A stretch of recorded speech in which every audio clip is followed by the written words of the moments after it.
Hello. We have made a major release in Care this week. So we have released the version number 2.9. It has a lot of major feature releases and bug fixes. We have almost closed around 21 issues filed on GitHub related to the Care platform. So I'll highlight the major ones.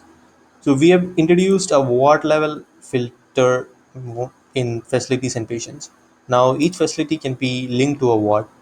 So you can choose a district, local body, and after that you can choose a ward in that local body.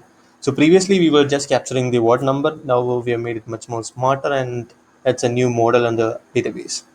So this will enable us to give access control to district where in local ward based administrators, ward members, and people like that to access the data. So each facility can now be assigned to a ward. Facilities assigned to a ward can be grouped and filtered. Same in the patients. Now the patients could be assigned to a ward. Like we can capture their ward details. So we can enter that details and save the details for that patient. That is one major update. This was majorly pushed out to bring in decentralized control over the entire system, so that like panchayat or like a collection of wards in a corporation could run their own unit and help in the COVID management. Another major update we have brought in this week is like a new user type.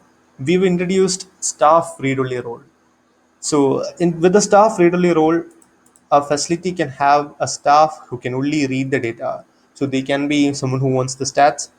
They can only access the read-only mode of the data. They won't be able to make any of the changes. If they are trying to make a change, system will automatically reject it. Another major update that we have brought in the shifting form is that we have started uh, made created a referral letter system. So for each and every shifting request, it can automatically generate a shifting card for you. So the shifting card is printable. It also has a QR code that could be verified with your QR code scanner. So whenever someone scans the QR code, they'll be taken to the care to authenticate. If they have a login, uh, if they have the access control to verify the user, they could use that login to verify the data. Also, we have introduced a new field on the shifting guard, that is the Karunya Arogya Suraksha Paddhati. So if the patients are marked with Karunya Suraksha Paddhati, yes. So this can only be marked by a shifting approving facility. If they are marked, it will automatically generate a referral letter with the headers and logos required. This can also be printed. And other updations are we have added more filters to the shifting board. Now it supports created date before, created date after, modified date before, modified date after, and other filters. Also, on the patient side, we've introduced new fields. One is the SRF ID state. It's a testing related ID for the state, and the other is the test type. So previously we were just capturing the disease status. Now we know which test they have taken, when they have taken, and what is the reference ID they have. These are all optional fields. We can also admit patients without a test, like who haven't taken a test.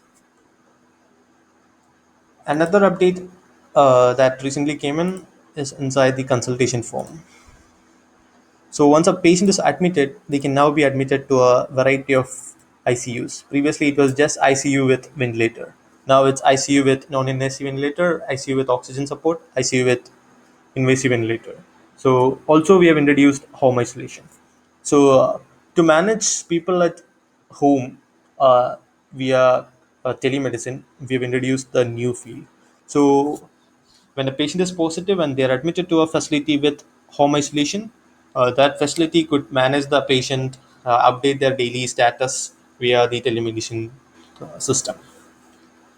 We have also added support for iOS device. So previously we were not supporting I, iOS mobile phones. Now we have revoked the access and it's now accessible in iOS. So these are the major changes that came in this week. There are also a bunch of bug fixes. You can find more details in the GitHub pull request number 671. Thank you.